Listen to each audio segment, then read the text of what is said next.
a todos. Gracias, Mónica y a Emur por la invitación. A mí me encanta participar de este tipo de eventos, así que muchas gracias. Y bueno, gracias obviamente a todos ustedes que se hicieron un ratito para conectarse hoy. Entonces, la idea de la charla de hoy es hablar un poco sobre cuáles son las realidades del tratamiento de la esclerosis múltiple en Uruguay. Vamos a hablar un poco sobre los fármacos que hay, vamos a hablar un poco sobre las bases del tratamiento y los objetivos, vamos a hablar un poco sobre cómo son algunos aspectos de la normativa del Fondo Nacional de Recursos, sobre los formularios, sobre los trámites, algunas cositas de los fármacos, pero la idea de hoy no es hablar de tratamientos específicos, ¿no? Para cada tipo de criterios, eso sería como para otra charla, ¿no? La idea un poco es hablar de esos aspectos de repente más normativos, administrativos, que a veces nos complican un poco la vida, tanto a ustedes como a nosotros. Y bueno, y está bueno que queden bien claros para todos. Entonces, cuando hablamos de tratamiento de la esclerosis múltiple, ¿sí? Tenemos tres cosas importantes en cuanto al tratamiento, que son el tratamiento de los síntomas, ya sea con fármacos o sin fármacos, como por ejemplo rehabilitación, terapia ocupacional, etcétera. El tratamiento de los empujes, o sea, el tratamiento de los episodios agudos, que en general a base de corticoides, a base de recambio plasmático, sabiendo que los empujes no siempre requieren tratamiento. Y el tratamiento modificador de la enfermedad, que es de lo que vamos a hablar hoy específicamente. Entonces, ¿por qué es importante esto? Y bueno, hay casi 3 millones de personas viviendo con EM en el mundo. En Uruguay hace unos años calculamos la incidencia, ¿sí? Y hay casi 3 casos cada 100.000 personas que se diagnostican por año, ¿sí? O son unas 100 personas por año que se diagnostican con la enfermedad. Es la segunda causa neurológica de discapacidad en adultos jóvenes, estos son datos de España. La primera son los accidentes de tránsito. Es la segunda enfermedad más cara en Estados Unidos, después de la insuficiencia cardíaca. Y la esclerosis múltiple es una enfermedad silenciosa, ¿no? Como muchas veces hablamos y enfatizamos, y es una enfermedad que debe ser tratada de forma activa, porque es una enfermedad que si no la tratamos, en general va a aparecer, en algún momento de nuestras vidas va a aparecer, o a forma de empujes, o a forma de síntomas progresivos, pero de una forma u otra es una enfermedad que tiende a mostrar sus síntomas, así como ustedes, algunos sabrán, a veces de la nada, a veces de forma lenta, pero es una enfermedad que es importante el tratamiento. Sabemos que si esta enfermedad no se trata, ¿no? Las personas que viven con esta enfermedad tienen riesgo de acumular discapacidad a largo plazo. ¿Qué es el tratamiento modificador de la enfermedad? Es el tratamiento que lo que hace es buscar retrasar, enlentecer o revertir la progresión o empujes de una enfermedad, tratando de actuar sobre su causa subyacente, sobre la que la genera. En este caso, los tratamientos que tenemos habitualmente actúan sobre el sistema inmunológico, por ejemplo. En esclerosis múltiple, la primera terapia modificadora de la enfermedad probada fue el interferón beta 1B en 1993 y se ha visto que el tratamiento modificador de la enfermedad ha cambiado la historia natural, ¿sí? Cuando vemos en estudios que se han hecho, estudios a largo plazo de grandes poblaciones, observamos que en los pacientes que reciben tratamiento, las gráficas, ¿no? Del tiempo que se demora, ¿sí? En llegar eventualmente a algún nivel de discapacidad, ya sea motriz, visual, etcétera, es menor en aquellos que en los pacientes que están con tratamiento que en los pacientes que no tienen tratamiento, ¿sí? Entonces, hemos visto que tratar la enfermedad disminuye el riesgo de discapacidad. Hay múltiples fármacos, se pueden clasificar de diferentes maneras, puede clasificarse según la forma que se administran, algunos que son inyectables, otros que se toman un comprimido, una cápsula vía oral, hay otros que son infusiones intravenosas. Según su eficacia, la eficacia sería la capacidad que tiene el fármaco de disminuir, ¿no? El riesgo de que yo tenga un empuje, de que tenga inflamación activa en la resonancia o de discapacidad. Esas son las medidas más importantes de eficacia. Entonces, la eficacia puede ser baja, moderada o alta. Hoy en día, los fármacos de baja eficacia en general tienen una eficacia en torno al 30%, de moderada hablamos cerca de un 50%, y de alta ya vamos a fármacos en torno a un 70%, ¿no? de probabilidad de disminuir estos puntos que les decía y que ahora vamos a ver. Según la modalidad, los fármacos pueden ser inmunomoduladores, pueden ser inmunosupresores, y en los últimos años también han aparecido las terapias de reconstitución inmune, que ahora en un rato les cuento un poco más de qué se trata, y según su forma de administración. Hay fármacos que se administran de forma continua, o sea, todas las semanas, todos los meses. Hay fármacos que se administran en pulsos, ¿no? Que son estos fármacos que les decía de terapia de reconstitución inmune. Se hace un pulso, se espera un tiempo, se hace un segundo pulso y después la medicación en general o no se repite por un par de años más o se repite 3 años más adelante. Entonces, esta es más o menos una línea del tiempo de cómo ha sido la historia, ¿no? de los tratamientos modificadores de la enfermedad que tenemos. En verde están los inyectables, en azul están los orales y en rojo están las infusiones. Como verán, desde 1993, ¿verdad? Que se aprobó el interferón, por 10 años más 13 años más, no hubo más nada que interferones y a partir de 2006 que se aprobó la primera infusión que fue el natalizumab. En adelante la cantidad de medicamentos que han aparecido ha sido, o sea, hubo una explosión, ¿verdad?, de medicamentos, y más si miramos los últimos 10 años, vieron que aparecieron un montón de fármacos. Esto quiere decir que todo lo que es la investigación en cuanto a las formas de tratar la esclerosis múltiple ha avanzado muchísimo en los últimos años y va a seguir avanzando. Hay un montón de fármacos en estudio, todos los días se publican miles de artículos sobre el tema. Así que bueno, esperamos que en los próximos años esto siga creciendo y que podamos tratar aquellas formas que hoy en día son un poco más difíciles de tratar. Entonces, ¿qué objetivos tenemos nosotros del tratamiento, ¿no? ¿Qué cosas importan? El concepto actual es que nosotros tenemos que iniciar un tratamiento teniendo un objetivo, ¿no? Eso es lo que deberíamos hacer siempre en medicina, ¿verdad? Si una persona tiene una infección, bueno, yo tengo que iniciar un tratamiento tratando de curar esa infección. Acá en esclerosis múltiple, el concepto que utilizamos es el concepto, no eso que ven ahí, NEDA, que es que no hay evidencia de actividad de la enfermedad. ¿Sí? El concepto de NEDA habitualmente lo más usado es el que está en rojo, es el NEDA 3, ¿no?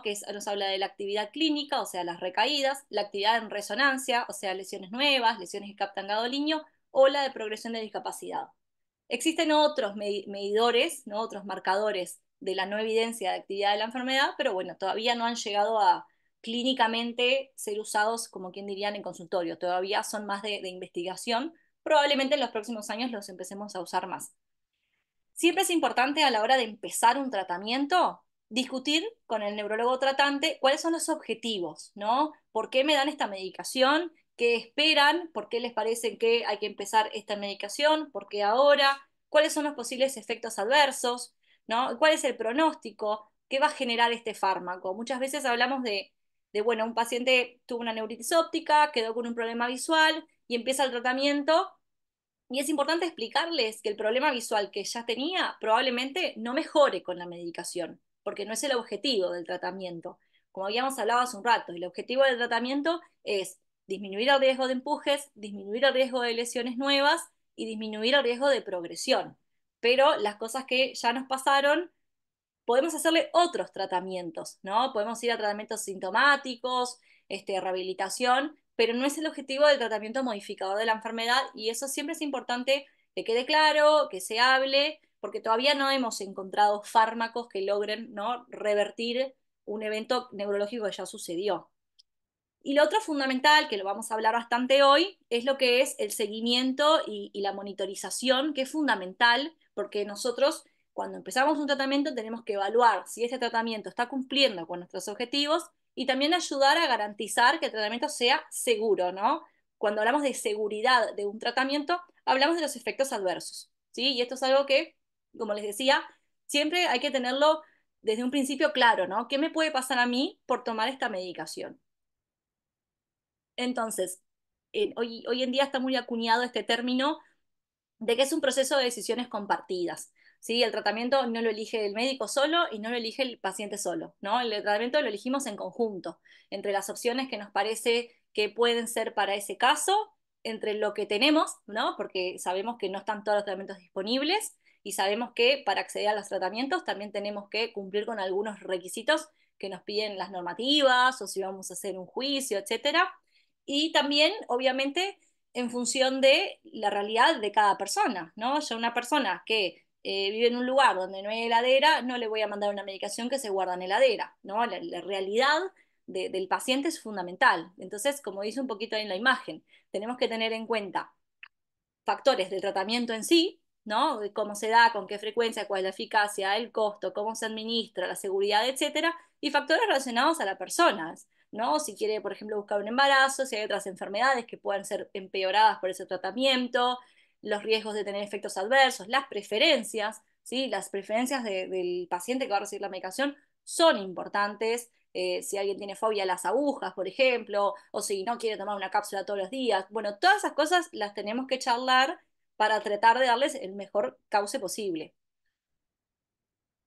Entonces, ¿cuáles son los tratamientos que tenemos hoy en día en, en Uruguay? ¿Sí? Me parece que esto es importante porque si bien, como yo les mostré, ay, perdón, como yo les mostré, tenemos muchos fármacos disponibles, no todos están en Uruguay.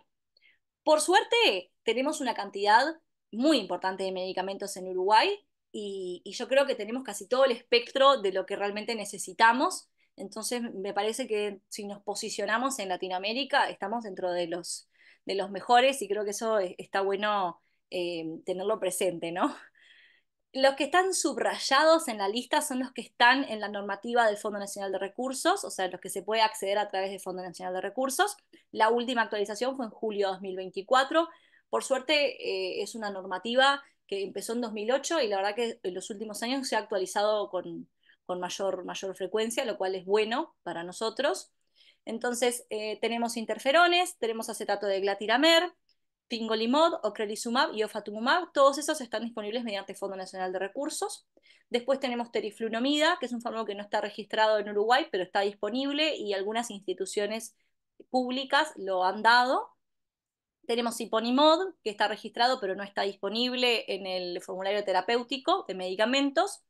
Los pacientes pueden acceder a esa medicación precisamente por recurso de amparo o pagándolo. Es un medicamento, no es carísimo, pero es caro, o por lo menos a mi gusto, es caro. Después tenemos cladribina, que es una medicación que está registrada y no está en el formulario terapéutico. Es bastante cara también y podemos acceder mediante recurso de amparo. Y después natalizumab, el natalizumab es un fármaco que si bien no está ampliamente disponible, hay un par de pacientes que lo están recibiendo y que se ha conseguido hacer un uso compasivo, ¿no? Como de importación, o sea que si fuera extremadamente necesario, este, se puede conseguir. También hay que hacer un recurso de amparo. Entonces, respecto a los interferones, ahora vamos a ver algunas cositas de cada uno de ellos. Vi que hay algunas charlas en el chat, yo no las puedo ver ahora de acá, pero capaz que, no sé, Mónica, cuando terminemos, vemos un Tú poco las tranquila, preguntas. vale, seguí la exposición nomás. Ya ellos saben que al finalizar vamos a responder esas preguntas y las que nos mandaron por WhatsApp, así que ningún problema. Yo después te hago un raconto. Está, perfecto, después los miramos. Entonces, respecto a los interferones, ay, ahí va, son interferones beta, ¿tá? Los interferones beta, porque también hay interferones que se usan para otras enfermedades, como por ejemplo para hepatitis, así que en este caso son interferones beta 1A o 1B.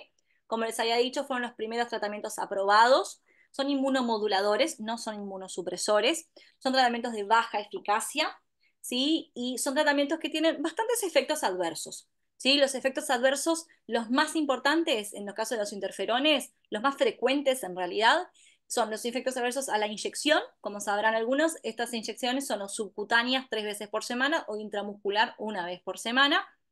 Lo principal es el efecto adverso local, ¿sí? Al momento de la inyección puede haber dolor, eritema, edema, puede quedar rojo, hinchado, puede quedar duro, a veces queda duro y rojo como por una semana, por ejemplo, un par de semanas. A largo plazo puede haber atrofia, o sea, queda como afinada esa parte de la piel. Además producen síntomas más generales. En general, enseguida, en las siguientes horas de la inyección, fatiga, síndrome pseudogripal, que a veces en algunos casos puede ser bastante intenso y molesto. Y además pueden producir otros efectos adversos que son menos comunes, pero que los vemos bastantes, como es aumento de las enzimas hepáticas, disminución de los glóbulos blancos, alteraciones de las tiroides y además se ha descrito que pueden aumentar el riesgo de depresión. ¿Sí? O sea, esos son un poco los efectos adversos principales, más importantes de los interferones.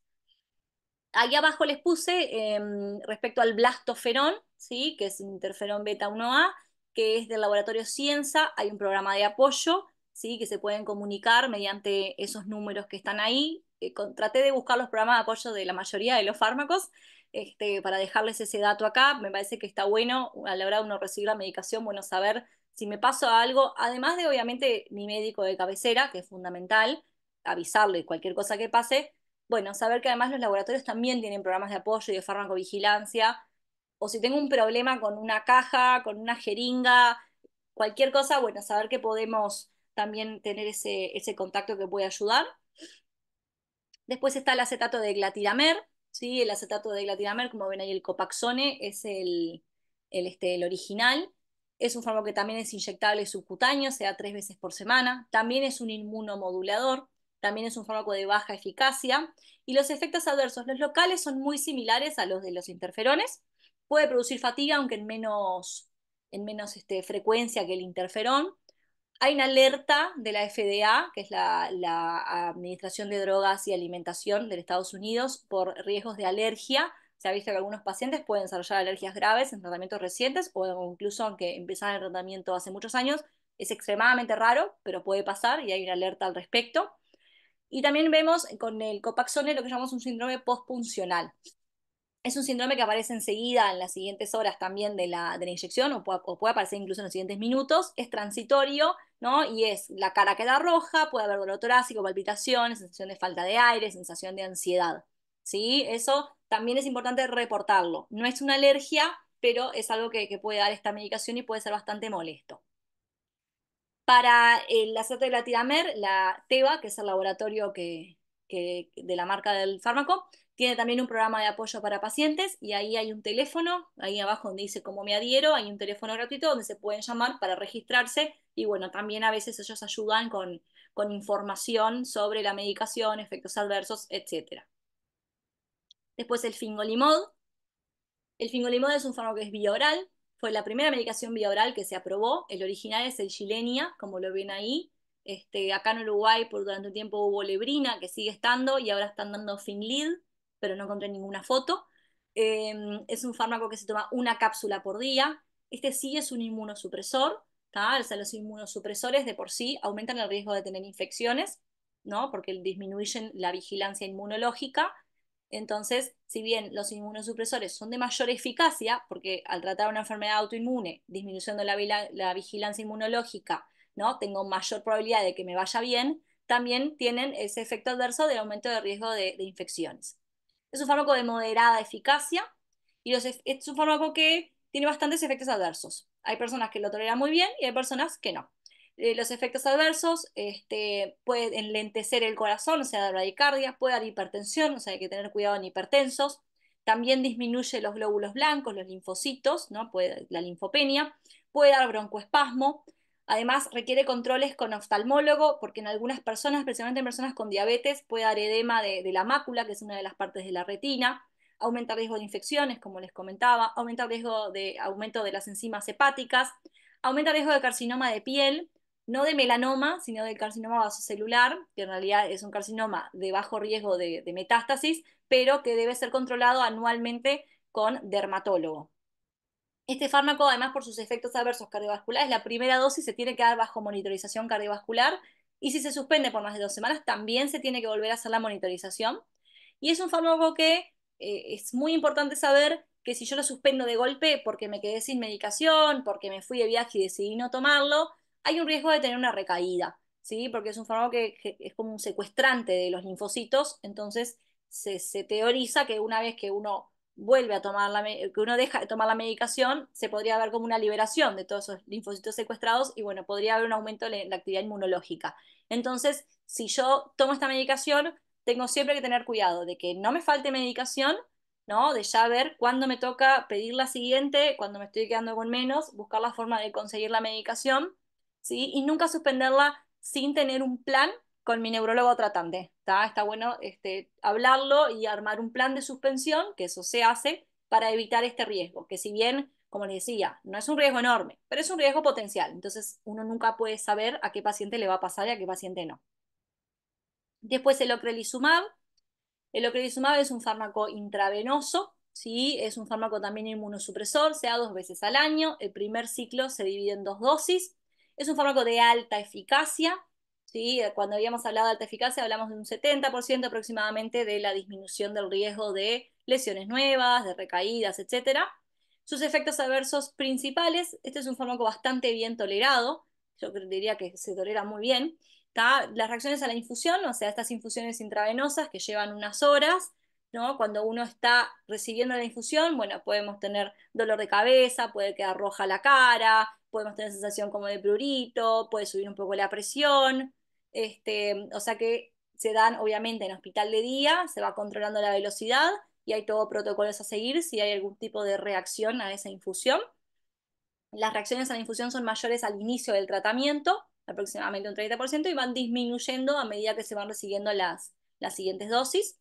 Por ser un inmunosupresor también aumenta el riesgo de infecciones y puede producir una disminución de las gamma globulinas, que son un componente de la inmunidad de la defensa contra las inyecciones. Como les decía, lo que ocrelizumab está disponible intravenoso, está en el Fondo Nacional de Recursos y ahora está aprobada a nivel internacional una versión subcutánea, que es el que les puse ahí abajo, el Sunovo, que también se va a dar 2 veces al año, que todavía no está en el Uruguay, pero bueno, probablemente yo creo que para este año ya lo vamos a tener en Uruguay, pero bueno, por ahora no, es lo que se viene. Después, el ocrelizumab, Roche tiene este programa de apoyo que se llama Empoderando Vidas, que ahí tienen los teléfonos también para comunicarse, que bueno, es un poco, los programas de apoyo más o menos son todos medio similares, ¿no? Lo que hacen es ayudar al paciente cuando recibe la medicación a mejorar la seguridad y la adherencia a los tratamientos. Y además tienen una aplicación que también es nueva, por lo que estuve investigando, que se llama MedWallet, que lo que hace es, bueno, nos ayuda a recordar cuándo tenemos que ir al médico, cuándo tenemos que darnos la medicación, si tenemos o no la medicación, información, etcétera. Me parece que son recursos valiosos, así que ahí les dejo esa información. Después el ofatumumab es otro fármaco de la misma familia que el ocrelizumab, tiene el mismo mecanismo de acción, pero este es inyectable, ¿sí? Es subcutáneo, se da 1 vez por semana, el primer mes se dan 3 dosis y después sí pasa a ser una vez por mes, perdón, me quedó mal ahí, es 1 vez por mes. Es un inmunosupresor, es un fármaco de alta eficacia. Las reacciones adversas principales son reacciones locales, que la verdad que no son bastante problemáticas, puede quedar un poco rojo, pero es una inyección que no duele mucho, por lo que me han comentado, y no suele dejar tantos problemas como de repente vemos con los interferones o con el acetato, que dejan reacciones más persistentes. Además, el aumento del riesgo de infecciones. Siempre que hablamos de aumento de riesgo de infecciones, esto es importante saberlo, lo principal es infecciones respiratorias, principalmente altas, ¿verdad? Rinitis, faringitis o bronquitis, por ejemplo, o aumento de infecciones urinarias. Eso es lo que se ha visto principalmente en los estudios para todos estos fármacos. ¿Ok? Y después la hipogamaglobulinemia. Como ven, los efectos adversos son muy similares a los del ocrelizumab, varía únicamente los vinculados a la vía de administración.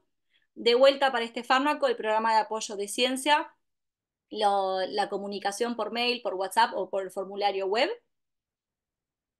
Después, todos esos fármacos que vimos ahora son los que estaban incluidos en el Fondo Nacional de Recursos. Ahora vamos a ir a la teriflunomida. La teriflunomida también es una medicación vía oral, se da un comprimido por día, es un inmunosupresor, es de baja eficacia, pero es un inmunosupresor. Los efectos adversos principales son dolor de cabeza, problemas digestivos como náuseas, diarreas, afinamiento o caída del cabello que mejora cuando se suspende la medicación. Puede producir un aumento de las enzimas hepáticas, que es importante en este fármaco chequearlo bien. Puede disminuir los glóbulos blancos, puede disminuir los neutrófilos y también el aumento de infecciones respiratorias altas. Este fármaco es fundamental saber que es teratogénico. Entonces, si lo estamos dando en una mujer en edad reproductiva, ¿verdad? Tenemos que tener un buen método anticonceptivo y en caso de que llegara a haber exposición al embarazo, bueno, ahí hay que hacer todo un proceso como de desintoxicación a la medicación porque tiene efectos comprobados teratogénicos. No encontré programa de apoyo para ese. Después de la cladribina, es una terapia de reconstitución inmune, o sea, es un inmunosupresor que funciona a modo de terapia de reconstitución inmune, que son estos fármacos que le decían que su objetivo es generar como un reseteo del sistema inmune, ¿no? Entonces se toma en 2 ciclos por año, o sea, en el primer año se hace en el primer mes un ciclo de 5 días, en el segundo mes otro ciclo de 5 días, eso se repite al segundo año y después se esperan 2 años más.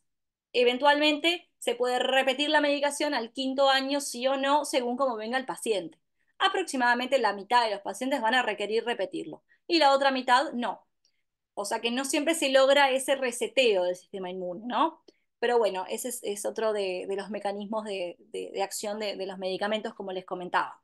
Es un fármaco de moderada a alta eficacia, algunos lo ponen moderada, algunos lo ponen alta y la bibliografía no es del todo consistente. Y los efectos adversos principales son dolor de cabeza, náuseas, disminución de los glóbulos blancos, aumento del riesgo de infecciones y se ha visto un aumento del riesgo de reactivación de herpes zóster y de tuberculosis. Después el natalizumab fue el primer fármaco intravenoso que se aprobó, como les decía, en 2006. Este fármaco se da una vez por mes, es un inmunosupresor, es de muy alta eficacia, probablemente sea el fármaco más eficaz que tenemos para el tratamiento de la esclerosis múltiple y se usa hoy en día en una enfermedad muy agresiva. ¿Por qué? Porque este fármaco salió al mercado en 2006 y salió una alerta por reactivación de un virus, que es un virus que se llama JC, que es un virus que cuando está presente se aloja en el sistema nervioso y cuando se activa da una enfermedad potencialmente fatal que se llama LMP, leucoencefalopatía multifocal progresiva, que es una enfermedad que no tiene mucho tratamiento, o sea que realmente es un problema. Entonces ese fármaco en ese momento fue retirado del mercado y después se armó todo un programa de monitoreo, entonces si un paciente lo va a recibir, chequeamos si tiene el virus, porque no todo el mundo lo tiene, chequeamos si lo tiene, chequeamos los títulos, chequeamos algunas otras cosas, a ver si el paciente lo puede recibir. En general se hace un pulso y después se cambia por otra medicación. Pero es de utilidad en pacientes con enfermedad muy agresiva. Además, como otros efectos adversos, puede producir dolor de cabeza, vómitos, fatiga, dolores articulares, reacciones a la infusión, aumento del riesgo de infecciones, además de esto que les decía del virus JC, y alteración de las enzimas hepáticas. Bien, y después el ciponimod es un fármaco primo hermano del fingolimod. La diferencia es que actúa en menos receptores, o sea, sería un poquito más específico, por lo tanto, los efectos adversos son los mismos, pero este se toleraría un poco mejor en cuanto a lo cardiovascular por la selectividad de los receptores sobre los que actúa. También se toma una cápsula por día, se ajusta la dosis según, se chequea una enzima y se ajusta la dosis según el gen que codifica para esa enzima. Es un inmunosupresor, tiene una eficacia moderada y lo que tiene de importante este fármaco es que es el único que está aprobado para esclerosis múltiple secundaria progresiva con empujes. O sea, esclerosis múltiple secundaria progresiva que no tiene actividad inmunológica, o sea, no tiene empujes, no tiene lesiones que realzan o lesiones nuevas, no está aprobado. Tiene que tener actividad porque es un inmunosupresor y los inmunosupresores actúan principalmente, como todos los que vimos, sobre la actividad inflamatoria. Y bueno, y todo lo demás es muy similar, como les decía, al fingolimod, y este también lo trae Cienza, o sea que son los mismos datos del programa de apoyo que habíamos visto antes. Bien, ¿hasta acá vamos bien? Bueno, seguimos. Entonces, ahora les voy a hablar un poco de los trámites del Fondo Nacional de Recursos. Esto me parece súper importante porque es súper engorroso, nos lleva tiempo, es engorroso para nosotros, es engorroso para ustedes, pero es importante y es necesario y está bien porque acá en Uruguay es como yo les decía, nosotros en Uruguay tenemos una muy buena disponibilidad de fármacos y tenemos la suerte y la facilidad de tener al Fondo Nacional de Recursos. Porque hoy en día la realidad de otros países de Latinoamérica es que si tú tenés esclerosis múltiple y no tenés dinero, no hay tratamientos, ¿no? Entonces acá en Uruguay podemos acceder a muy buenos tratamientos, gracias al Fondo Nacional de Recursos. Entonces a veces, si bien a veces uno se enoja, ¿no? Porque nos piden esto, nos piden lo otro, me parece que está bueno que tengamos eso presente, ¿no? Que es una institución que nos ayuda muchísimo en la accesibilidad a los tratamientos que no accederíamos de otras formas. Así que bueno, también agradezcamos de eso de nuestro sistema de salud. Entonces, cosas importantes. Al Fondo Nacional de Recursos le tenemos que entregar todos los formularios que nos piden, ¿sí? Los formularios que tenemos que entregar para iniciar el tratamiento son esos que van a ver ahí, y yo ahora igual les voy a mostrar un poco mejor. Son el consentimiento para el uso de datos personales, porque el Fondo Nacional de Recursos tiene una base de datos que ellos mismos usan para hacer sus estudios, para hacer sus chequeos, para monitorizar. Entonces tienen que consentir, el paciente tiene que consentir que el fondo pueda usar esos datos. Después un formulario de ingreso al Fondo Nacional de Recursos que nos pide más bien nuestro domicilio, la mutualista, en qué farmacia vamos a retirar la medicación, etcétera. Y después la solicitud de inicio de tratamiento que está específica, en este caso para esclerosis múltiple. Y obviamente un informe médico. Yo siempre insisto que el informe médico tiene que ser de calidad, porque a veces cuando nos ponen una receta, bueno, eso no es un informe médico de calidad, porque el informe médico, primero que en la normativa el fondo pide que el informe sea hecho a máquina, porque sabemos que la letra de los médicos no es la mejor. Entonces está bueno que sea un informe realizado en computadora, que yo que sé, nos mandan por mail, lo imprimimos, etcétera. Pero bueno, eso yo, a veces uno no puede incidir en el informe que le dan, pero está bueno, bueno, chequear por lo menos que se entienda. eh, Tenemos que chequear que habramos hecho todos los resultados, los estudios y todas las consultas, que ahora más adelante los vamos a ver, porque si nos falta algo, nos lo van a pedir, ¿sí? Entonces, lo mejor es hacer todo de una, ¿no? Y ya saber que tengo todo pronto y mandar todo de una, que andar después, si no, como retrasando el trámite. La responsabilidad es del paciente, ¿no? A veces nos pasa que nos dicen, nada, porque el médico no entregó, yo qué sé, un resultado de hemograma. No, es el paciente el que tiene que hacer el trámite y la responsabilidad es del propio paciente porque es su tratamiento y se imaginan que los médicos no podemos entregar los hemogramas de todos los pacientes porque nos olvidaríamos, sería un caos. Entonces, está bueno que cada uno se responsabilice de su tratamiento. Obviamente uno trata de ayudar lo más posible, ¿tá? Pero está bueno, bueno, tener un cuadernito, anotarme, tener como todo lo más claro posible. Si estoy muy entreverado, pedir ayuda. A veces está bueno en consultorio, bueno, ¿no? Con el paciente, la familia, entre todos, armamos una listita de lo que nos falta, lo que tenemos, porque está bueno organizarse bien para poder cumplir con esa responsabilidad. Después el trámite no se ingresa, uno no va al Fondo Nacional de Recursos, sino que el trámite se ingresa desde el centro de salud. La mayoría de los hospitales hoy en día, de las mutualistas, etcétera, tienen un administrativo, en general en el área de farmacia, que se encarga del Fondo Nacional de Recursos. Porque no es solo esclerosis múltiple, ¿no? Enfermedades oncológicas, renales, montones de enfermedades, bueno, otras enfermedades inmunológicas que van por Fondo Nacional de Recursos, entonces los hospitales ya han designado personas que conocen cómo son los trámites y son los que tienen el ingreso, porque a veces los médicos ni siquiera tenemos las claves de ingreso para poder subir un formulario. Sí, entonces eso es importante, saber dónde está esa persona que se encarga, quién es y bueno, saber cómo comunicarme, eso es muy importante.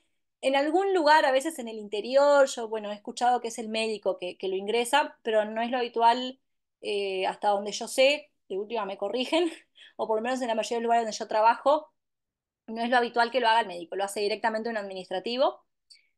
Es importante hacer seguimiento, ¿no? Y saber cuándo me tocan los controles, si yo empecé el medicamento, bueno, en enero y mi fármaco requiere un control al mes, bueno, ya tengo que estar preparado de que al mes el Fondo Nacional de Recursos le tengo que mandar X cosa, si no me lo van a pedir, ¿no? Y a veces cuando no mandamos lo que nos toca mandar, nos puede pasar que simplemente estemos retrasando que nos den la medicación, porque en alguna circunstancia, bueno, nos van a mandar la medicación y nos van a decir, bueno, pero con la próxima me tenés que mandar esto, pero en otras circunstancias no nos van a mandar la medicación, ¿tá? Entonces es importante que nosotros nos adelantemos, ¿no? A saber cuándo me toca. Si yo empecé en enero, bueno, en junio tengo que mandar, prepararme para mandar todo lo semestral, ¿sí? Esas cosas me parece que es importante. Después los efectos adversos a los fármacos tienen que ser reportados. Cuando nosotros llenamos los formularios es importante que pongamos la información en el formulario. El formulario no se llena para molestar, se llena porque son datos importantes y si yo tengo un efecto adverso a un medicamento, tiene que estar asentado en el formulario y el médico tiene que hacer el reporte de farmacovigilancia. Y si yo tuve un empuje o, por ejemplo, a veces, bueno, el EDCS es importante que se ponga un valor real, ¿no? Que no sea algo lo que nos parece, ¿no? Y todas esas cosas tenemos que hablarlas con el médico también. ¿Por qué? Porque yo a veces le explico mucho a mis pacientes, ¿no? Aunque sea un efecto adverso que a ustedes les parece, no sé, me duele un poco la cabeza, ¿no? Pero si yo mañana ese efecto adverso me molesta tanto, ¿no? Veo que al paciente le molesta tanto como para cambiar el tratamiento, yo no le puedo decir de la nada al Fondo Nacional de Recursos, ah, hace 3 años le duele la cabeza, no.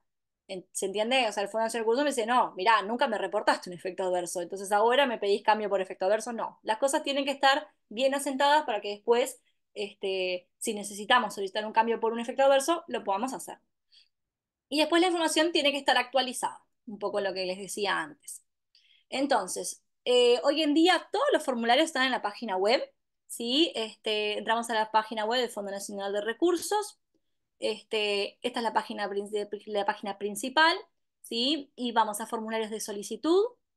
Cuando hacemos clic ahí, nos aparece en esta página, ahí seleccionamos medicamentos y ahí vamos a esclerosis, al listado, buscamos esclerosis múltiple y ahí están los dos formularios específicos. El de inicio, que tengo que mandar la primera vez que me mandan la medicación, y después el de dosis posteriores, que es el que voy a tener que entregar. Hoy en día, la mayoría de los tratamientos los están aprobando por 6 meses, o sea que probablemente lo tenga que mandar cada 6 meses. Obviamente, si yo recién empecé la medicación, bueno, me van a pedir un control antes, ¿sí? Entonces, todas esas cosas hay que verlas cuando empezamos la medicación, que ahora más adelante lo vamos a ver mejor.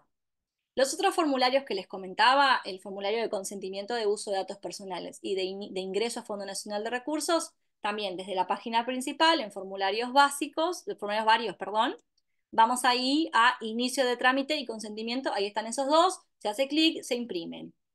En general, está bueno si yo voy a ir a mi centro de salud a ver a mi médico, a repetir o a iniciar el trámite, está bueno llevar los formularios, porque a veces te puede pasar que el médico no tenga, que estamos apurados porque tenemos la consulta llena y terminamos la consulta y hay otro colega ya esperando para entrar a ese consultorio, entonces a veces uno no tiene tiempo de estar imprimiéndolos, siempre tratamos de tener, pero no siempre tenemos, y además de repente la administración los puede dar, pero de repente hay cola, hay gente, pierdo el turno. Entonces, está bueno prepararse con antemano. Voy a repetir, tengo que llevar un formulario. Si se usa, bien, y si me lo guardo para la próxima, no pasa nada. ¿Tá? Pero está bueno, como les decía, el tratamiento es responsabilidad del paciente. Entonces, está bueno, tener todas esas cosas en orden.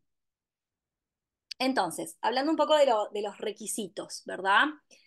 Estos son los requisitos que nos van a pedir el Fondo Nacional de Recursos para el inicio y el seguimiento de los tratamientos. No voy a hablar hoy de cuáles son los requisitos para que me aprueben un tratamiento, porque bueno, eso es un tema mucho más amplio, es para otra charla, puede uno estar de acuerdo o no con uno o con otro requisito, entonces la idea de hoy era hablar más bien de todos estos aspectos más administrativos que a veces nos complican. Entonces, para todos los tratamientos, obviamente hay que enviar una resonancia. Siempre lo que se sugiere y lo que dice la normativa es que hay que enviar todos los estudios realizados desde el diagnóstico. O sea, si a mí me diagnosticaban hace 5 años, bueno, le mandaré la resonancia de los 5 años que tenga, ¿sí? Y si tengo una sola, mandaré una sola. Obviamente las mujeres en edad fértil tienen que mandar un estudio de embarazo. Después un informe de médico fisiatra en aquellos pacientes que tengan un EDSS mayor a 2. Yo siempre les aconsejo a mis pacientes que está bueno saber qué cifra de EDSS tienen, ¿tá? Porque son datos que a veces nos piden, el fondo, por ejemplo, nos pide ese dato, y es un buen control para uno de saber más o menos en qué está en cuanto a su enfermedad, y me parece que está bueno. Después un informe de médico psiquiatra. ¿Sí? El Fondo Nacional de Recursos no es que si uno tiene depresión, no tiene ansiedad o incluso alguna otra enfermedad psiquiátrica, no te niega la medicación, ¿no? Pero a ellos en realidad les interesa saber que el paciente está psiquiátricamente estable, ¿verdad? Y que va a tomar la medicación, que no tiene un riesgo alto de suicidio con esa medicación, ¿no? Por eso es la importancia del psiquiatra. A veces a algunas personas no les gusta que los manden al psiquiatra, pero es por eso nomás. Después la ecografía paraurinario en pacientes que tienen compromiso medular. Después estudios básicos de sangre, ¿sí? Por razones lógicas de que uno cuando va a mandar algún tratamiento de este tipo, bueno, está bueno chequear que lo basal esté todo bien, ¿verdad? Entonces, la mayoría, como les decía, de estos tratamientos vieron que podían producir alteraciones en el hemograma. Entonces, el hemograma, el funcional hepático, la función de los riñones, todo eso es importante a la hora de empezar una medicación, ya sea que algunos de estos fármacos puedan afectarla o no. Después, el estudio de tiroides, principalmente para los interferones, aunque lo piden para todos. Después, estudios de enfermedades infecciosas, porque como les decía, estos fármacos, la mayoría son inmunosupresores. Entonces, si una persona tiene sífilis, yo no le voy a dar un inmunosupresor hasta no resolver la sífilis, ¿no? Si una persona tiene VIH y yo le doy inmunosupresor, también ¿no? Le estoy afectando gravemente su enfermedad. Entonces, esas cosas son importantes tenerlas desde antes y que estén actualizadas a la hora de mandarlo. No, o sea, un VIH de hace 6 meses no debería servir, ¿no? Porque es una infección que uno se la puede agarrar en cualquier momento. Entonces, hay que tener cuidado con esas cosas. Y después infecciones virales, otras como por ejemplo hepatitis C, hepatitis B y citomegalovirus también, por lo mismo. Estas son infecciones que pueden estar latentes y que algunos de estos fármacos las pueden reactivar, ¿tá? Entonces está bueno que tengamos una noción de cómo es nuestro estado basal. Hoy en día hay muchas personas que ya están vacunadas contra la hepatitis B, pero bueno, depende también un poco de la edad. Eso era para todos, ¿tá? O sea que todos los que quieran empezar un trámite en el fondo van a tener que mandar esa información, ¿sí? Después, para algunos fármacos, según su perfil de efectos adversos que vimos, nos piden otro tipo de información, ¿sí? Por ejemplo, el fingolimod nos piden, para los inmunosupresores en general, empezamos ahora con el fingolimod, ahora vamos a ver el resto, Papa Nicolau, mamografía y antígeno prostático. Después nos piden serología para virus de varicela, el certificado de vacunas, actualizar todo lo que son los virus de hepatitis, VIH, sífilis, como veníamos hablando. Y el fingolimod, ¿se acuerdan que tenía como esas alteraciones, esos riesgos específicos, ¿no? De la bradicardia, de la hipertensión? Entonces nos pide un informe de cardiólogo, un informe de dermatólogo y un informe de oftalmólogo, ¿sí? Para descartar que no tengan ninguna de esas alteraciones ya desde antes de empezar el tratamiento, porque eso nos impediría utilizar ese tratamiento. Después, para el ocrelizumab y el ofatumumab, lo mismo. Papa Nicolau, mamografía y PSA, según correspondas. Según corresponda, ¿qué quiere decir? Que si yo tengo una mujer de 20 años, no le toca hacerse la mamografía, pero si es una mujer de 50 años, sí le toca, o si es una mujer de 20 años, pero con cargados antecedentes personales, ¿no? Eso se basa en las guías nacionales. Después, lo mismo que como para el fingolimod, las serologías para varicela, certificado de vacunas y actualizar el resto de las serologías infecciosas, porque lo mismo que habíamos dicho, ¿no? Son inmunosupresores. Entonces, si yo tengo una hepatitis B latente, tengo riesgo de que me la reactive. Entonces, ahí hay que ver si esa medicación es la adecuada o no. Después, específicamente, nos piden estudios de tuberculosis. El tema de la tuberculosis con estos fármacos no está del todo consensuado a nivel médico, pero en Uruguay tenemos una alta prevalencia de tuberculosis latente. Si bien vacunamos, la vacuna no impide que yo tenga tuberculosis, me impide que tenga una forma grave cuando me la agarro por primera vez, pero la tuberculosis latente es prevalente en Uruguay, entonces es importante saber si ese paciente tiene riesgo de una reactivación de tuberculosis. Y después la determinación de inmunoglobulinas, por lo que habíamos hablado de la disminución de las inmunoglobulinas que puede producir. Después, en cuanto a lo que es el seguimiento, y ya queda, ya estamos terminando, ¿sí? Esto está todo en la normativa del Fondo Nacional de Recursos, que está en la web, o sea que pueden acceder a ella si les queda alguna duda, ¿no? Pero ahí es un poco lo que les decía, no voy a leer todo esto, pero vieron que en algunos medicamentos, como el fingolimod y el ofatumumab, nos piden un informe del primer mes, ¿sí? Y unos estudios de sangre del primer mes, y después para todos nos va a tocar a los 6 meses y al año. Esto lleva siempre la misma lógica. A los 6 meses del tratamiento, para la mayoría tengo que mandar estudios de sangre. Específicamente para el fingolimod tengo que mandar un estudio no, una consulta con oftalmólogo para valorar la parte del edema macular. Y para el ocrelizumab, como es la segunda dosis que uno va a recibir, o sea, el segundo ciclo, tiene que mandar un informe médico de cómo toleró la primera dosis. Y después, anualmente, siempre nos van a pedir un resumen médico, estudios de sangre y la resonancia de cráneo y médula. En realidad, antes se pedía siempre todos los años, ahora se pide el primer año y después queda más bien a criterio del médico tratante, porque a veces en pacientes que están muy estables no es necesario hacerla todos los años. En ese sentido, el fondo ha flexibilizado un poco su normativa. Bien, después lo otro que me pareció interesante es que para aquellos pacientes que están en tratamientos existe un portal de pacientes que acceden desde la página web, ahí arriba como les marqué, donde dice acceso a pacientes. Ahí ponen el número de documento y un número de PIN que se lo solicitan al mismo Fondo Nacional de Recursos, incluso lo pueden pedir por la web. ¿Sí? Y este portal lo que tiene es información sobre cuál es la medicación, si está autorizada, cuándo se recibió y cuándo se debe ingresar el próximo pedido. Me parece que es información valiosa, ¿no? Como lo que hablábamos antes, uno tiene que estar como tratando de anticiparse para no quedarse sin medicación. Entonces creo que está bueno que sepan que existe esta herramienta del fondo y nos puede ayudar. Y por último, no olvidar, ¿no? Porque hablamos siempre del tratamiento de modificador de la enfermedad y de los síntomas, ¿tá? Pero no tenemos que olvidar que los pacientes con esclerosis múltiple y los pacientes con cualquier otra enfermedad neurológica tienen que tener una buena salud cerebral, ¿sí? Porque nosotros podemos esforzarnos, ¿verdad?, en conseguir el mejor tratamiento inmunológico, asegurar la seguridad de ese tratamiento, la adherencia, todo, pero si yo fumo, soy hipertenso, tomo alcohol, no hago nada de ejercicio, estoy dañando mi cerebro y eso le va a hacer mal a mi enfermedad, ¿sí? Entonces, el tratamiento debe ser integral. Entonces, las personas que tienen enfermedades neurológicas tienen que comer saludable, tienen que dormir bien, tienen que evitar el consumo de tóxicos, tienen que mantener la actividad cognitiva. Aunque yo no esté trabajando, bueno, me anoto a cursos, leo, hago pool, no sé, lo que pueda, lo que me guste, mantener la actividad física, cuidar las enfermedades, la hipertensión, el colesterol,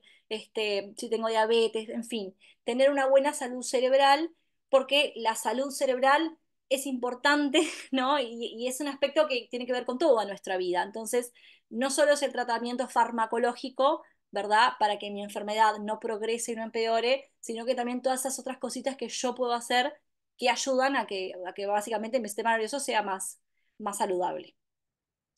Y bueno, y como mensajes finales, el tratamiento de esclerosis múltiple debe ser activo y personalizado, el proceso de decisiones debe ser compartido y tiene que haber un diálogo, es importante que uno pueda reconocer su neurólogo tratante, que tenga un buen vínculo, que pueda confiar, que se sienta cómodo a hacer preguntas. Esas cosas son importantes porque es una enfermedad crónica y es un camino compartido. Hay muchas modalidades de tratamiento disponibles en nuestro país. El paciente también es responsable de cumplir los requisitos, los formularios, las consultas y los seguimientos que solicita el fondo. Es importante la monitorización para que el tratamiento sea lo más seguro posible. Y por último, no olvidarse del manejo integrativo en cuanto a lo que es nuestra salud cerebral. Y bueno, ahora sí, si quieren, nos quedan unos poquitos minutos, pero bueno, si quieren Bien, hacer alguna si te pregunta. parece, Valeria, vamos a comenzar por los que ya nos dejaron las preguntas, que hicieron los deberes de antemano. Te las Ujú. paso rapidito. Una señora nos pregunta sobre los corticoides, o sea, sobre el uso de los corticoides, y nos dice su modo de uso, tiempos máximos y mínimos, o sea, se ve que tiene muchas consultas sobre eso. ¿Por qué algunos son intravenosos, ¿sí? Como cuando nos dan los bolos, y otros pastillas? Y si hacen diferentes efectos. Vamos a comenzar por ahí. Bueno, bien. Justo de lo que no armé nada. Exacto, exacto. Bien, bueno, los corticoides son tratamiento en agudo, no se usan para tratamiento crónico de la enfermedad, o sea que si a mí me están tratando la esclerosis múltiple con prednisona todos los días, eso no es lo más correcto. Lo ideal sería chequear ese tratamiento, ¿sí? Hoy en día los corticoides son tratamientos en agudo para los empujes, no todos los empujes deben ser tratados, ¿sí? A veces hay empujes leves que no se tratan porque el corticoide lo que hace es acelerar la recuperación del empuje, pero el pronóstico final en general es el mismo, porque los empujes, ¿no? Como ustedes saben, aparece el síntoma, tiene una meseta y después va mejorando. Eh, para esclerosis múltiple, los corticoides, cuando se dan empujes, se dan intravenosos, ¿sí? En un plazo de 3 a 5 días. Habitualmente no los extendemos. Si el diagnóstico es de esclerosis múltiple, y eso ya lo sabemos, no se usan después corticoides vía oral, ¿sí? Antes se hacía, no se hace más, ya no está indicado. Para otras enfermedades desmielinizantes que no son EM, sí se usan. Pero para si yo sé que tengo esclerosis múltiple, son 3 a 5 días de corticoide intravenoso. ¿Sí? No sé si había alguna otra pregunta, si más Sí, o menos sí. respondí. Dice, ¿cómo inciden en mi cuerpo y cómo inciden en la EM? Bien. En la EM lo que te decía, ¿no? Son para tratamiento en agudo. Entonces ayudan a Sí, acelerar la recuperación de los síntomas de empuje. En el cuerpo, a ver, los corticoides, los médicos siempre decimos que son fármacos que amamos y que odiamos, ¿sí? Porque son fármacos muy buenos, son antiinflamatorios muy potentes, pero tienen muchísimos efectos adversos. Por eso hoy en día se usa cada vez en menos, ¿no? En menos cantidad. Ya no se usan largos meses de corticoides porque sabemos que tienen muchos efectos adversos. Desde algunos efectos adversos eh, no no tan graves, como por ejemplo insomnio, dolor abdominal, pueden producir a veces sensación como de ansiedad, de taquicardia, eso pasa a veces cuando sean intravenosos, rubicundez facial, ¿no? Hasta algunos efectos adversos más a largo plazo, ¿no? Aumento de riesgo de infecciones, osteoporosis, diabetes, aumento de peso, las alteraciones faciales. Son fármacos que tienen muchísimos efectos adversos. Entonces, como les decía, para la EM se usan durante los empujes, en algunos casos, intravenosos de 3 a 5 días. perfecto, vale. Ahora, sobre los tratamientos que estuviste hablando hasta ahora para tratamientos modificadores de la esclerosis múltiple, ¿verdad? Ella decía aclarar entre inmunomoduladores e inmunosupresores. Creo que eso ya quedó definido. Y dice, ¿qué criterios se toman para la decisión? O sea, ¿qué criterios se usarían para optar entre inmunomoduladores o inmunosupresores? Que me parece que también un poco quedó la respuesta en la charla tuya. No sé vos qué consideras. Sí, capaz que la charla no fue específicamente de eso, No, pero sin duda. básicamente los criterios, primero la forma de la enfermedad, ¿no? No es lo mismo una esclerosis múltiple en empujes y remisiones que una primaria progresiva o que una secundaria progresiva. Si tiene empujes o no tiene empujes, las formas progresivas nos cambian un poco la indicación del tratamiento. Y después todas esas cosas que hablábamos, ¿no? Que es un proceso de toma de decisiones. Nosotros como médicos vemos, bueno, qué fármaco es apropiado según los factores de agresividad que pueda tener un paciente, ¿no? Hay pacientes que tienen enfermedad más leve y hay pacientes que tienen enfermedad más agresiva. Cuando hablo de enfermedad más agresiva, me refiero a que es una enfermedad que tiene más riesgo de a largo plazo, o sea, 10, 20, 30 años, tener discapacidad, ¿no? Entonces, hoy en día sabemos que cuanto antes yo trato la enfermedad, ¿no? Menor riesgo tengo de tener discapacidad a largo plazo. Exacto. ¿Sí? Y se ha visto que a veces los tratamientos un poco más agresivos en pacientes que tienen síntomas agresivos, bueno, ayuda a que ese riesgo sea cada vez menor. Bien. Pero está, es un Después nos... proceso que hay que ver. También, obviamente, tenemos que acotarnos a la normativa, porque de repente yo tengo mi propio paradigma de tratamiento, pero vivo en un sistema que tiene una normativa. Entonces tampoco puedo frustrar a mis pacientes y decirles, pedí este tratamiento, lo pedimos, cuando sé que le van a decir que no. Entonces, Correcto. son cosas que en general las hablamos. O sea, mis pacientes Bien. me conocen y estas cosas en general las hablamos todas y bueno, lo ponemos sobre la mesa. Perfecto, vale. Después nos consultan si la escala de EDSS se usa como criterio para esta decisión, ¿verdad? Mira, no hay ningún mínimo, o sea, yo puedo tener ESS 0, o sea, un examen neurológico completamente normal, ¿sí? Y tener indicación de tratamiento. A veces el EDSS muy elevado sí se toma como un criterio de exclusión. O sea, pacientes que tienen SS de 7, 8, pacientes que están en cama, que no tienen mucha funcionalidad, bueno, a veces ahí en esos casos es discutido. Es como para hablarlo caso a caso, ver si amerita o no. En general son casos ya más de enfermedad de largo plazo, ¿no? Y bueno, ahí se ve si amerita o no el riesgo, obviamente también, porque todos los fármacos que vimos tienen efectos adversos. Entonces, bueno, tenemos que ponerlo un poco sobre la balanza. Bien, vale. Bueno, acá esta consulta trata sobre los nuevos tratamientos que incluyó el Fondo Nacional de Recursos, ¿verdad? Que están como indicados para la primaria progresiva. Y dice, ¿solo los dan en caso de que la resonancia magnética presente puntos de inflamación en el cerebro, o sea, lesiones activas?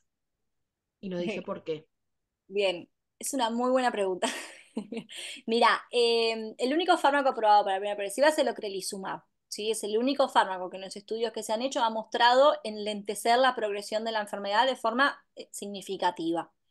Inicialmente, ¿qué pasa? Estos fármacos son inmunosupresores, entonces actúan principalmente sobre la fase inflamatoria de la enfermedad y no tanto sobre la fase del proceso degenerativo, que es lo que genera la progresión. Entonces, ¿qué pasa? En los estudios se vio que los pacientes que tenían empujes, que tenían lesiones activas, eran los que respondían mejor a la medicación, ¿sí? Entonces, por eso, la primera normativa que incluyó esta medicación para la primaria progresiva, se puso que el paciente tenía que tener lesiones activas. Eso en la última normativa se cambió. Entonces ahora la Bien, normativa dice lesiones activas o evidencia de progresión de la enfermedad. Entonces, de acuerdo a la normativa uruguaya, ¿verdad? El paciente tendría que tener una de las dos para tratarse. bien, Igualmente, a veces hay algunos criterios, o sea, algunas guías internacionales nos dicen que, bueno, que la medicación, si no tiene una esclerosis múltiple primaria progresiva, que no es lo mismo que secundaria progresiva, ¿verdad? Una esclerosis múltiple primaria progresiva, o sea, progresiva desde el inicio, como médicos deberíamos ofrecer la medicación. Entonces, bueno, también el Fondo Nacional de Recursos flexibilizó un poco la normativa en ese sentido. Así que, bueno, que chequeen porque ese criterio lo claro. modificaron. Bien. Y otra que está relacionada con esta pregunta, pero es de otra persona, dice, cuando las lesiones están sin actividad, ¿bien? Y, o sea, no hay lesiones, y no hay lesiones nuevas, o sea, las dos cosas. ¿Es recomendable medicarse igual? Y acá Y capaz que lo llevan a todos los tratamientos, porque bueno, somos claro, conscientes que tenemos pacientes que como no tienen ninguna sintomatología, se sienten bárbaros, por decirlo así, dicen, ni siquiera el interferón acepto, por decirlo así. Bien, se niegan a claro. todo tratamiento. ¿Qué pasa? Cuando yo me hago una resonancia, ¿verdad? Es un momento puntual. Entonces, una elección, por ejemplo, que realza con contraste ahora y en 3 semanas ya no. ¿Se entiende? Entonces, a veces es difícil, o sea, uno tendría que hacerse resonancias todos los meses, Bien, ¿no? Para captar a veces esas lesiones si están o no. No siempre una lesión que realza con contraste se traduce en un empuje. Lo mismo las lesiones nuevas. No siempre una lesión nueva se traduce en un empuje. Respecto al tema de las lesiones nuevas, viste que nosotros en la resonancia vemos un paneo, ¿verdad? Que es bastante bueno, pero a veces puede haber alguna lesión chiquita que no, porque acá en Uruguay no se aplican tanto los software que hay. Existen software como de volumetría de lesiones que te pueden saber cuál es el volumen de lesiones que tenés, ¿no? Y compararlo a largo plazo, pero eso acá en Uruguay todavía no contamos con eso. Entonces, obviamente hay que ver caso a caso, ¿sí? Pero puede pasar que una persona no tenga lesiones nuevas, que no tenga lesiones activas en varias resonancias. También los empujes, no es que uno tenga un empuje todos los meses, en general están espaciados en el tiempo. Entonces yo no sé si porque estuvo 1 o 2 años sin actividad, al tercer año no puede llegar a tener actividad. En general es una enfermedad que se aconseja tratarla, pero hay que ver caso a caso, porque de repente la esclerosis múltiple secundaria progresiva, por ejemplo, que lleva muchos años en fase progresiva, que ya tiene discapacidad, que no tiene ningún tipo de actividad, ni empujes, ni resonancias seriadas, la realidad es que no hay buenos tratamientos para esa enfermedad. Entonces, si el paciente, incluso a veces hasta se suspende el tratamiento en esos casos porque consideramos que no está funcionando, porque no existe ningún tratamiento que haya sido aprobado. Ahora hay un fármaco que salió, que fue presentado en el Congreso el año pasado, que parece que empezó a tener buenos resultados, pero todavía estamos lejos todavía de eso, ¿no? Entonces, es caso a caso, pero si uno tiene una enfermedad en empujes y remisiones, ¿no? Y tuvo un empuje, aunque la resonancia venga estable, en general se aconseja empezar un tratamiento. Sin Y duda, más una sin persona duda. joven también, ¿no? Porque, ¿qué pasa? Las personas, a medida que envejecemos, nuestro sistema inmune, ¿no? Va perdiendo fuerza. Por eso las personas Claro, mayores tienen mayor riesgo de infecciones de por sí, ¿no? Tienen más neumonía, más infección urinaria que una persona joven. Entonces se ha visto que las enfermedades inmunológicas, y se incluye la esclerosis múltiple, a medida que envejecemos, por lo que llamamos inmunosenescencia, tienen menos riesgo de actividad. Entonces, si yo tengo 70 años, mi enfermedad está estable y hace años que no tengo empujes, probablemente no amerite empezar un tratamiento. claro, Pero no es lo mismo si yo tengo 20, tuve el debut hace 2 años que tuve un empuje y vengo estable, pero bueno, soy una persona joven y tengo más riesgo. tal cual. Bueno, acá tenemos otra pregunta, vale. Estoy tratado con interferón desde hace 9 meses. Me hice la resonancia de control del primer año y aparecieron nuevas lesiones respecto a la primera, pero sin actividad, o sea, la primera resonancia. Ujú.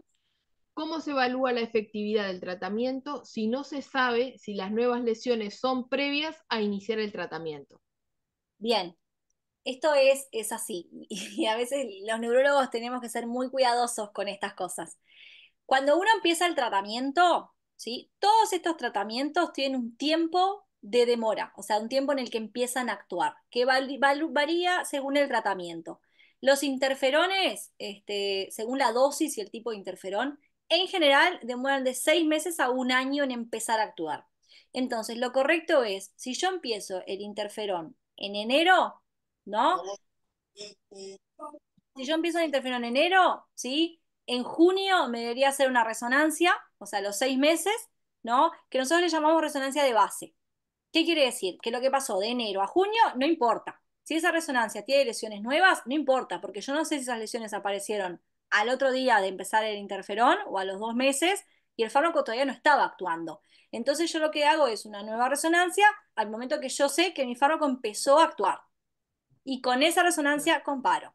Entonces, mi recomendación sería esa resonancia que se hizo a los 9 meses de iniciado el tratamiento, ¿sí? Probablemente esas lesiones aparecieron cuando el tratamiento no se había iniciado. Hacer una nueva resonancia a los 6 meses y ahí sí, compararla con esa anterior. Si sigue habiendo lesiones nuevas, bueno, ahí habría que tener una charla sobre cómo se va a seguir, ¿verdad? Pero probablemente esta resonancia no es espejo de si el tratamiento está funcionando o no. Debería ser tomada como resonancia de base. Perfecto, vale. Bueno, por acá, en lo que fue, digamos, previo y en el chat no tenemos más consultas. Les podemos dar unos Bien. minutitos si tú dispones de tiempo, y levantan la manito ahí, si lo saben con el dibujito, y si no, levantan la mano nomás así para hacer alguna consulta. Hay una nueva pregunta en el chat, Ah, Mónica. bien, bien. Dice, me pasa que tengo una punción con 6 bandas. y resonancias con lesiones inespecíficas sin actividad. Me han negado la presentación del formulario al Fondo Nacional de Recursos, donde puedo consultar. Me preocupa la progresión. Y bueno, ahí obviamente hay que mirar bien esa resonancia y las lesiones, porque a veces nos pasa que lesiones informadas como inespecíficas, uno las mira con un ojo un poco más capcioso y no son inespecíficas, y a veces uno, lesiones informadas como desmielinizantes, uno los mira mejor y son inespecíficas, entonces eso seguro hay que mirarlo bien. Y lo ideal sería hacer una segunda opinión, que puede ser dentro de la misma lugar donde tú te atiendas, no sé si es a nivel público, si es a nivel público, hay opción de segunda opinión en el hospital de clínicas, y ellos hacen segunda consulta y hay una policlínica específica de esclerosis múltiple y enfermedades desmielinizantes donde se puede consultar. En el círculo, ok. Podés consultar con algún otro colega del círculo, depende también de con quién te trates, consultar con otro colega a ver qué opina, o si no, hacer alguna consulta más bien de tipo particular, que eso después Mónica te puede asesorar sobre opciones. Sí, Y bueno. también, aunque te atiendas en el círculo, también puedes consultar en clínicas por el mecanismo de segunda consulta, que después yo le puedo pasar a Mónica también el, Ahí este, va. el correo para anotarse. Perfecto, perfecto, vale. ¿Alguna otra preguntita, alguna consulta? Ayúdenme ahí si ven manitos o algo. Hay Hay una una mano más. levantada, Ah, Alicia. acá, Alicia. Buenas tardes, muchísimas gracias por toda la información. Mi consulta es, ¿cómo se mide la eficacia de la medicación? Yo, por ejemplo, estoy tomando Fingolimod desde el 2013, ¿no? Y desde el 2018 que no tengo empujes, aunque mi discapacidad está progresando, mi discapacidad motora está progresando. Yo ahora ya estoy en silla de ruedas. Eso quiere decir que el Fingolimod no ha sido eficaz en mi caso y debo cambiar de medicación, o solo por el hecho de no tener empujes es buena la eficacia. En realidad, viste, Alicia, que cuando yo les comenté de cómo se mide la eficacia, ¿no? Espera que te voy a poner la imagen de vuelta. eh, Ahí. Nosotros tomamos el concepto este que hablábamos, ¿no? De sin evidencia de actividad de la enfermedad. ¿Tá? Y si vamos acá, no sé si llegan a ver la flecha. ¿Sí? ¿Sí? Está. Sí, Entonces, el que más se usa hoy en día clínicamente es este NEDA-3, que nos habla de empujes clínicos, actividad en la resonancia y progresión de la discapacidad, ¿no? Después se puede tomar tasa de atrofia cerebral, niveles de neurofilamentos, que eso todavía no ha crecido, o deterioro cognitivo, que son otras cosas que también es importante, principalmente el deterioro cognitivo, que sí lo podemos medir hoy en día en Uruguay, de chequear para medir la eficacia, ¿no? Pero si vamos al 3, ¿verdad? Que es el que más se usa, este compendio de tres factores, en tu caso, para los empujes ha sido bueno, para la actividad en resonancia sí, pero no ha sido bueno para lo que es la progresión de discapacidad, ¿no? Entonces, hay uno de esos aspectos en los cuales el fármaco no está siendo del todo eficaz. Ahí lo que yo te recomiendo es, bueno, tener esta charla con tu tratante, ¿verdad? Y ver si el fingolimod es hoy en día el mejor tratamiento para la forma de enfermedad que tú estás teniendo. muchísimas gracias, ¿No? muy amable. Muy bien. ¿Alguna otra consulta? Igual tengan en cuenta que nos pueden escribir al WhatsApp de Moore, por supuesto, y les podemos comunicar todo esto que Valeria estuvo diciendo sobre una interconsulta u otra segunda opinión. Tenemos todas esas herramientas. Buenas tardes, un Hola. gusto. ¿Cómo Fabián, están? ¿Todo bien? Mire, les quería consultar el tema de el ocre, por ejemplo, es algo nuevo para mí, o sea, porque yo empecé en noviembre y la verdad que no he sentido un bienestar brutal o demás, pero sí, o sea, no encuentro el bienestar de esa medicación. El ocrelizumab, igual Sí. que todos los demás fármacos, no es que van a generar una sensación de bienestar en sí, ¿se entiende? O que van a revertir los síntomas que uno ya tiene, ¿sí? Lo que buscan es disminuir el riesgo de tener un nuevo empuje o de que haya nuevas lesiones inflamadas en la resonancia y disminuir la velocidad de progresión de la discapacidad en las formas progresivas. Pero tampoco es que nos aseguran que todos los pacientes con formas progresivas van a enlentecer o detener su progresión. ¿Se entiende? No, Entonces, entiendo perfecto. ¿sí? Ahí va. Lo que se vio en los estudios de formas progresivas es que los pacientes que recibían la medicación progresaban menos, pero todavía no hay un fármaco que haya logrado, ¿no? Retrasar eso, ¿verdad? Generar una mejoría de la discapacidad. Si bien hay algún estudio que habla de eso, no es realmente lo que clínicamente se ve de forma importante, ¿no? Lo que necesitamos son fármacos que produzcan lo que llamamos remielinización, Sí, ¿no? O sea, que nos puedan recuperar la mielina que se perdió y que esa sea una mielina de calidad. Eso es lo que no se ha logrado. Como les decía, hay muchísima investigación y ojalá que en algún momento, dentro de no mucho, sí, se encuentre y se consiga.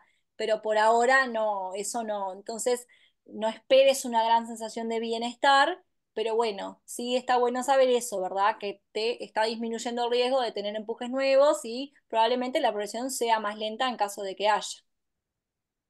sí, la verdad que sí. La verdad que yo me encontré con un panorama de que no conocía de la mielina, por ejemplo, de cuáles eran los colores y demás. Ya, yo hasta ahí, ya quedé ahí, en eso nomás. Y bueno, es todo un proceso. Todo un proceso. Lo bueno es siempre cualquier pregunta que tengas, cualquier duda, bueno, hablarlo con tu neurólogo, con el equipo médico que tengas, ¿no? Para estar todos más o menos en sintonía. Sí, sí, Exacto. tengo una neuróloga que es una genia. Gracias a Dios la encontré, así que bueno, Bien, bueno, eso es bueno. Eso es bueno. bueno, muchísimas Acá en el gracias. chat, Vale, nos preguntan si no hay remelinizantes en ningún lugar del mundo. No, no hay. O sea, voy a ser contundente. No hay. Claro, sí, sí, sí, sí. Digo, No es que porque, no los tengamos a disposición en Uruguay, que claro, sean de un alto costo y que de repente alguien con todo el dinero del mundo los pueda adquirir, no. no, y además, ojo, porque hay mucha información falsa, ¿no? Entonces, a veces uno le puede decir, ay, tenés que tomar esto, tenés que tomar lo otro, y yo qué sé, la cúrcuma y no sé qué, y lo otro, y esto y no, no es así. No hay ningún fármaco que haya demostrado generar una remilinización que sea relevante, que sea de calidad como para mejorar una discapacidad. Después otra pregunta que en este momento nos llega y si les parece, vamos a tener que ir cortando por acá. ¿Sabes si hay investigación clínica o, espera que me lo tapo un mensaje, o preclínica? Sí, sí, hay un montón. Investigación hay un montón, pero bueno, los resultados demoran porque una vez que ¿no? se encuentra una molécula, se empieza a probar en animales, después en sujetos sanos, ¿no? Que se ajustan los efectos adversos, después en sujetos con la enfermedad, que se van conociendo las dosis, después se hacen los ensayos clínicos comparando con sujetos sanos. Pasan, no sé, mínimo 7, 10 años, ¿verdad? Después que se aprueban, después que se hacen disponibles. Entonces, investigación hay un montón, porque en enfermedades neurológicas en general, ¿no? Hay muchísima investigación. Pero bueno, está, por ahora tenemos lo que tenemos. Acá en Uruguay, por suerte el país, yo creo que en los últimos años se ha actualizado mucho en tratamiento de esclerosis múltiple, probablemente más que en otras enfermedades neurológicas que no han llegado tantos fármacos como nos gustaría. La verdad que en esclerosis múltiple han llegado los fármacos y eso está buenísimo, pero bueno, falta. Bien, vale. Bueno, ahora sí, la última. Y Sí, después paso un pequeño chivito. no, Un... Tomo fingolimod, se me venció la vacuna de la varicela. ¿Me la tengo que dar? no. La vacuna de la varicela está contraindicada en personas que están inmunosuprimidos porque es una vacuna a virus vivo. O sea, que no, nos puede Perfecto. generar una infección. Así que no, Bárbaro, vale. Bueno, ya y está. ahora, como tú te imaginarás, dentro de este grupo de gente que tenemos acá tenemos Neurólogos tenemos que están haciendo posgrado en neurología, me dijeron, tenemos residentes de neurología, entonces los invitamos a que nos tengan en cuenta a nosotros, los pacientes con EM, que estudien mucho esclerosis múltiple, que nos usen, que investiguen, y bueno, y muchísimas gracias, Vale, porque sos una divina y siempre estás para nosotros. Y sabemos que continuamos contando contigo, así que cualquier otra consulta que ustedes tengan, la hacen llegar al WhatsApp de Moore y se la transmitimos. Y disculpen si se me pasó alguna pregunta que no la llegué a identificar en el chat. Vamos a estar en unos días con más talleres, estén atentos, vamos a ir comunicando y nos vemos el 28, que es el último miércoles del mes de mayo, en donde, como todos los años, conmemoramos el Día Nacional de la Esclerosis Múltiple. Eso va a ser en vivo, acá en Montevideo, en los salones de UNIT, que es en la Plaza Independencia. ¿Tá? También vamos a estar enviando la invitación. Les agradecemos mucho a todos por el tiempo y por la voluntad de sumarse. por la Un besito grande. Chao. Muchas gracias. Gracias. Chao, Gracias. chao. Que pasen bien, buenas noches. Gracias, A las María. órdenes. Nos vemos, hasta luego. Pasen bien. Chao, chao.